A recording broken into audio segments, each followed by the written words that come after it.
exactamente el valor de la inflación.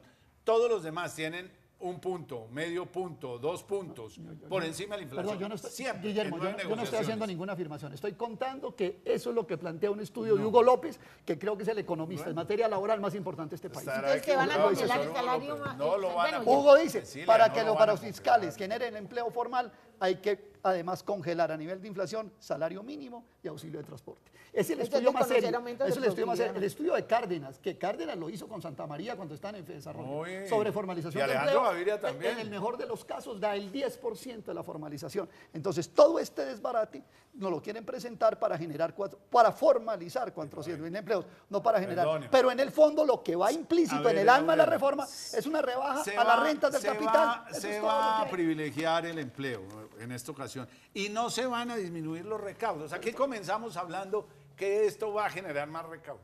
No, Eso es Francisco, un el hecho único que y una está diciendo realidad. que eres tú. Yo, bueno. no, porque Yo yo te sí lo quisiera muestro. ver a Colombia con un 22, 23 de impuestos sobre PIB, porque yo sí quisiera ver este país con una política, No sueñe eso. una política de derechos, Pero Cecilia, eso sí es una lógica casi de hierro. Ningún gobierno perdón, hace una reforma perdóname, que no va a subir Perdóname, impuestos. pero para el tema está en Va a la aumentar el agenda de recaudo, América claro, va a Latina. aumentar. Oiga a Ricardo Lagos, expresidente de Chile, diciendo, mientras no se haga una reforma tributaria que justifique o que lleve a un alza de impuestos sobre PIB, siquiera unos puntos superiores a lo que tenemos América Latina, no tiene nada. Mira, no es sino cobrarle a los ricos, La misma reforma- cobrar la tierra. Y con eso lo hace, no pero toques a los miremos demás. la evolución, Cecilia, 69 billones en 2010, pero es que- 87 billones vamos pa' en 100 este año. 2011. Pero más ¿cuánto de está 100, yo creciendo le el pongo 100 ahí producto? por Pero es que simplificar, pero va para un 101, momentico, 102. Pero el presidente Uribe bajó el peso de impuestos al 11, 12, 13%. Este gobierno ha tenido el mérito y eso hay que reconocerse lo que ha subido Pero el aumentó recaudo. la inversión al 28%. Y hablemos Eso algo- tuvo un Sí, efecto así, altamente la positivo. pobreza que hay, la desigualdad No, que también mejoró. No,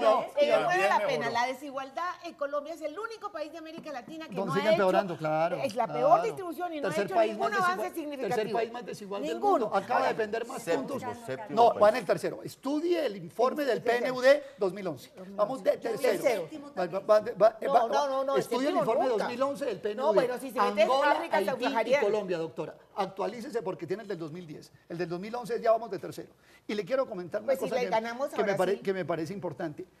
Lo más grave de todo, y esto creo que es la primera vez que se va a decir, es que además estamos con un gobierno que le están subiendo los recaudos y que van a unos niveles de ejecución horribles. Tienen 40 billones de pesos guardados. Eso es lo peor de todo. Pero esa es Y otra eso bueno. discusión. No, porque los impuestos tienen que ver con el origen y con la aplicación de los No fondos. puedes hacer distribución de ingresos y solo capturas pero unos claro, ingresos y no los claro que no, distribuyes. pero como aquí el espacio era limitado y además una hora era para reforma. Además, Si faltaron quieren otras entramos cosas a de ese la tema, reforma. esa es Quiz, otra Quiz discusión. número 2. Y miramos, Por eso, entonces, y un miramos toda la gobierno, política un económica, gobierno toda con la un política nivel de ejecución fiscal. tan bajo, con billones de pesos guardados y haciendo una reforma tributaria para aumentar el recaudo. Sí, pero eso está No, pero fundamentalmente obvio. Y además, como consecuencia del además tema de aumentándola regalías. sobre la base de meterle el En bolsillo a general las es un clases tema de medias. corrupción y un tema de Claro, incapacidad el susto- institucional de las el regiones. susto de que los dineros Se públicos se roben. asignen mal y Aquí no entonces se lo eso van ha a robar, pero generado no se van a temor ejecutar. en este país Pero inmenso. incluso claro, pero es eso que se es va a cierto. arreglar. No, hombre.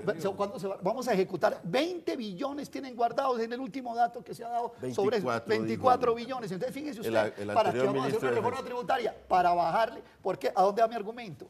Si tienen recaudo y no ejecutan, si las parafiscales no generan el empleo formal de más del 10%, ¿de qué se trata entonces la reforma? De bajarle la renta a las grandes empresas y a las grandes corporaciones. ¿cómo les De van a eso se bajar trata la la reforma. renta? No necesitan el recaudo para ejecutar. Mire, véalo cómo está. Ahora, esto es un punto importante en la discusión. Quiz número 2 de economía tributaria, origen y aplicación de fondos. El origen fue esta primera clase, esta primera hora. Espero, León, que tengamos una segunda para ver cómo es que se están aplicando.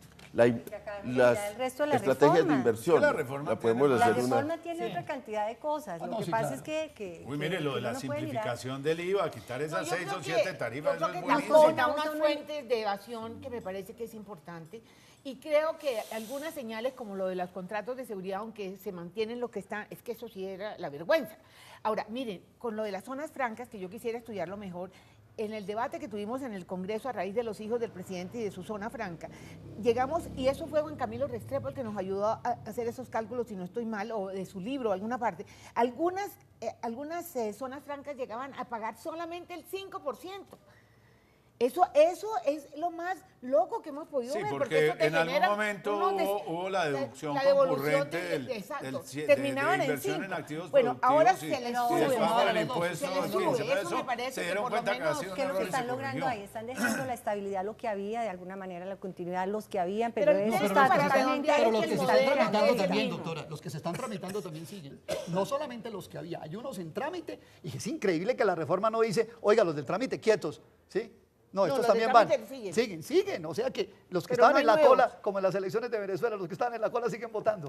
Sí, aquí es lo mismo, los que están en la cola del contrato de seguridad jurídica, sigan para adelante. No, yo creo que el resumen de esto es que la verdad es que los que vemos esta situación de desigualdad de Colombia, lo que vemos estas cosas como la pobreza de la región Caribe, cuando vemos la pobreza del Chocó, cuando vemos lo que está pasando en los otros departamentos de la Sí, le han girado la plata al Chocó para los acueductos 10 y 15 veces. Entonces ahora porque son ladrones los vamos a No, dejar solos. No, no, perdóneme, no. pero ahí sí el hay que problema ejecutar con una garantía. No, por Dios, perdóname, de pero no llevamos robar la cuántos plata. siglos de historia que sabe no cómo se ha se- sacado no eso puede de ser dato de la nuevo. Eso Guajira. está peor que la ¿Sabe cómo se que... trata la los Guajira? problemas de El ejecución. 54% del PIB de la Guajira es minería y el empleo minero es el 2%. Por eso es buena la reforma, precisamente. No, señor, por no, eso es. señor. Pero Mire no cuánto es la aumentar contribución el de esas empleo, empresas. no va a aumentar. Claro, Compare- esas son las que van a Compare el 8 son las que del van a impuesto formalizar. de Bueno, equidad, son las que van a compare el 8 del Vamos a- impuesto de equidad. Toca hacer una con la- segunda- el Toca descuento hacer de los una 13,5. segunda.